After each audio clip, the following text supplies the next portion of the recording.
Howdy ho, movie lovers. It's Mike with Movie Nights with Mike.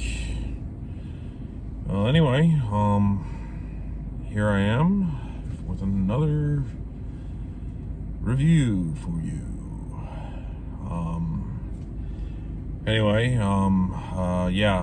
Matt and I went and saw this movie a couple nights ago while everybody else is going to see The Marvels. I have seen The Holdovers twice. Alexander Payne's The Holdovers twice. I'm a huge Paul Giamatti fan, and when I saw that he was coming out with a new movie, I genuinely had to go see it. Because he's, just like I said, he's definitely one of my favorites. I've enjoyed his work for a very, very long time. And so whenever I've always seen his name attached to a project, I've always tried to go see said project. So anyway, this is a new movie by Alexander Payne, and in Matt's review, I basically mixed up some of the titles. Alexander Payne, he's directed, Election.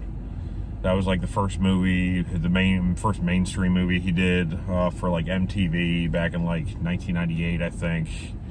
And then there was About Schmidt, and then there was Sideways and The Descendants, and I believe like I said, it was Oklahoma, but it's really, I was right. It was one of his movies was named after a Midwest state, but it was not Oklahoma. It was Nebraska. And I guess his last movie he did was Downsizing with Matt Damon, which I have not seen. Just to throw that out there, I have not seen that one. So, I heard mixed things about it. I heard a lot of people say that it was something that was not worth watching or whatever. So I don't know. I just haven't gotten around to seeing it. But anyway, this is the first collaboration that Alexander Payne and Paul Giamatti have done since Sideways, which is, it's hard to fathom, that 2004 was 19 years ago. So, wow, jeez. Just seems like, life is just going, it's flying by. One day you're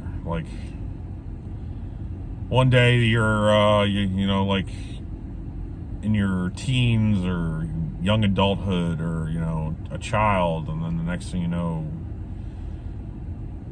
you're a full-grown adult, almost 40. I guess I'm having a midlife crisis as we speak right now. Anyway, that's beside the point. Just get back on topic. The second time I saw this one, there aren't a lot of big name actors in this. I like how a lot of people were, talking about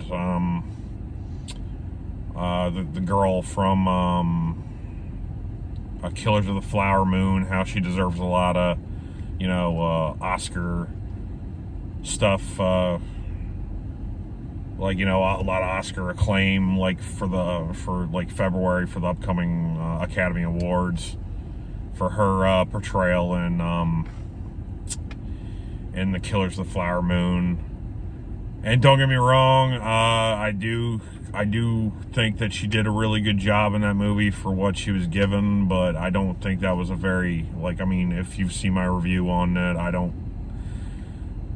I do not hold that film in high regard. I don't think it's one of my favorites. I saw that one twice as well. I had a friend that wanted to go see it last week, and so I went and saw it with him, and I hear all this stuff about people saying it's or some people saying it's like a classic, or I see a lot of people on YouTube, reviewing it and calling it a modern day classic, and I don't see it. I don't see it. I see it as, a what if. And I've had this conversation with quite a few other people. I mean, I think, to me, if you basically, the way that you could make that film succeed, in my opinion, is if you either, made it a mini-series and, went by how, the book went, and made it into a mini-series and, made it from the perspective of the FBI agents, Tom White, I think the guy's name was, who, shows up, basically, the last, maybe, quarter of the movie, after, you have a bunch of filler in there for, 2 hours. So, I mean, they could have done it that way, made it a mini-series, better Boardwalk Empire, that Martin Scorsese did, which was, fantastic.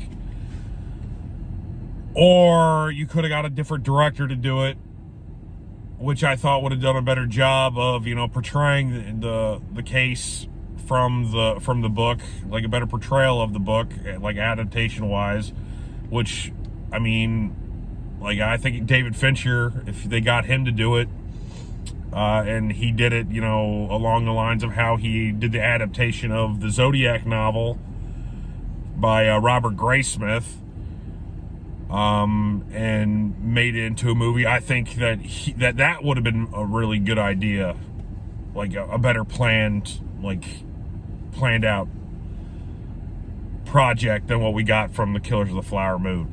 But anyway, to get back on topic, I mean, I'm not doing this for another review on the Killers of the Flower Moon. I'm doing a review on Alexander Payne's The Holdovers.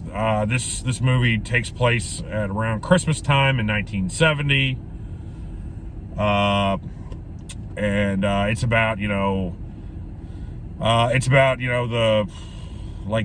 these kids that are basically being left over at a boarding school for Christmas through New Year's while everybody's going home for vacation. These are the kids that basically are can't go home for winter vacation for whatever reason. One of them was because the child's parents lived in, what was it, Korea. So he just couldn't, it was just too far for him to go home. That was the whole reasoning why that they were keeping him at this boarding school. And so that they had this one teacher who basically lives on campus. He stays over to basically take care of the holdover children until basically the winter break comes back. And I mean, it's not like he's going anywhere anyway. He already lives on campus. The boarding school is pretty much his life. But anyway, this movie's 2 hours and 13 minutes long. It doesn't feel like it's a 2 hour and 13 minute long movie. Quite frankly, I think it's paced really well. The photography is amazing. The cinematography is great. I love the soundtrack. I love how they made it, feel like it's a 70s movie, like you're actually in the 70s. I just love the characters that we're introduced to. Alexander Payne just has a dry, witty humor about his characters that he writes. I mean, if anybody's ever seen Election or Sideways, you know what I'm talking about. This is just a Cinephiles type of movie that, but people that I think anyone pretty much could enjoy. And this is just, I think it's going to go down as unfortunately, because DVD and physical media are pretty much dead, that, I think it's going to, pick up steam on streaming services, but back in the day, when American Psycho and Boondock Saints came out, and Donnie Darko and stuff. Like, I mean, when it did, those things didn't make it in, like, make great box office hits. Like, they became surefire, DVD or Blu-ray hits, like cult classic type films. And so, I mean, I see this one going down the same route because, let's just be honest. Like, I mean, not a lot of people are going to the theaters these days. I mean, I'm at a movie theater tonight. It was a 10:50 showing on a Saturday night, and there was one other person in the theater there with me. So, theaters, slowly dying. That's unfortunate because, I mean, we've had a lot of really good movies come out this year. I mean, I go to the theaters a lot. And, this movie that I saw tonight, I mean, it's definitely in my top 5 of the year so far. So that's really saying something because, I mean, I've seen at least 50 to 60 movies all year. So because I go like every week. Sometimes I go multiple times a week. And so this one right here was a fantastic watch. I highly recommend anybody seeing it. Like the three main characters that are in the film, they're deeply flawed. And there's no Mary Sue's. They're deeply flawed, but I mean, they're so endearing and just, pack yourself, get ready and just, immerse yourself into the movie. It's just, it's just a great story of, it's just a great story through and through about, just these three characters just trying to find themselves through this difficult Christmas time / New Year's. And, I mean, the payoff is really good. I mean, like if you're paying attention, the second time I saw this, the first time there were certain things I didn't pick up, and the second time I did, and I understand why certain things happen in the movie. I'm not going to spoil anything. So anyway, that's just where I'm getting at with that. Yeah, so support your local theater for these types of movies. I mean, we have a David Fincher movie coming out next week, I think it comes out next week, or maybe it came out this week. I can't remember. We have a new David Fincher movie coming out next week, The Killers. I mean, we've had Scorsese have a new movie this year. We have Alexander Payne have a new movie this year. I mean, we're having so many great filmmakers this year coming out with new movies that, I mean, it's a shame that a lot of people are just not coming out to the theaters to support the movies.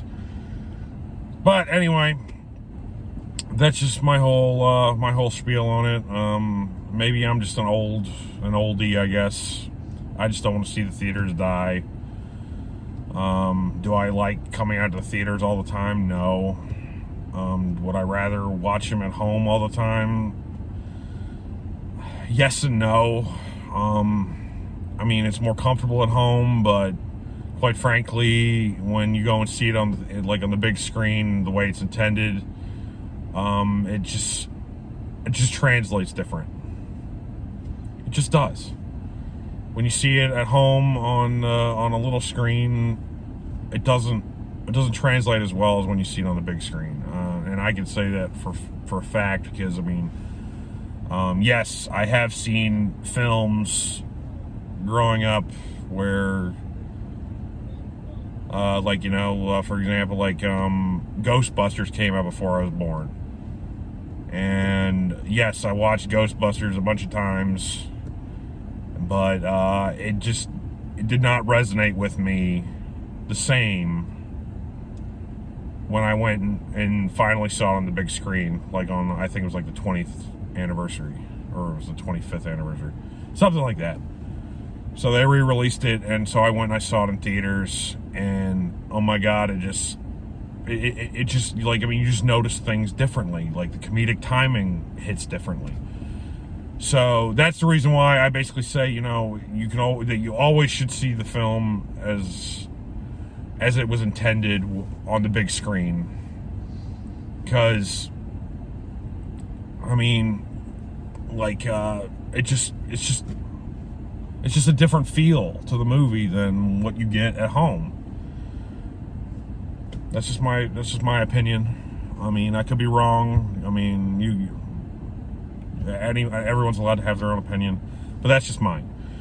So anyway, Alexander Payne's movie, the Holdovers, I give it A+ still. I mean, I think, like, it's shelf worthy for me. I would definitely buy this and put it on my shelf, and I would watch it like every Christmas. I could see myself doing that in the future with, like, my kids, if I have kids, or watching it with my family, my parents and stuff like that. I mean, it's just like, it just reminds me a lot of, like, that movie Dutch. I don't know if anybody's ever seen Dutch. I mean, that was a Thanksgiving movie with Ed O'Neill and I can't remember the other kid's name. But, I mean, it reminds me a lot of that, minus, you know, certain things. It reminds me of that, like, mixed with, you know, like The Shining, like, if you basically, like, make The Shining like a comedy / drama, not horror. So that's just where I'm getting at with this movie. Is I just thought it was a fantastic tale. If you're gonna go see one movie this weekend, I would give it to The Little Guy, the one that's made by, like, Focus Pictures, that had, like, you know, little to no budget compared to some of these bigger budget ones. But that's just where I'm going with it. Then again, I am kind of a movie dork. I mean, I always went and saw, like, the artsy-fartsy types movies, like, growing up and everything, like. But anyway, that's just where I'm going with that. Anyway, like, subscribe. If you want to comment and tell me what your favorite Alexander Payne movie is, if you've seen any of his movies, just you can let me know in that, and I'll leave my information in the description below to, like, if you're looking to buy or sell real estate in the state of Maryland or Pennsylvania, I'd like to help you out. So anyway, with that, I guess I'm gonna go home and get ready for tomorrow. I'm starting a new thing. I guess, like, I'm gonna start, like, being sort of like a caretaker for my grandmother coming up. So life is just throwing curveballs, and that's just the way it is. So I'm gonna start doing that, and hopefully everybody has a good week, and I'm gonna do my best. Have a great night, everybody. Look out for the skis. Good night. Bye-bye.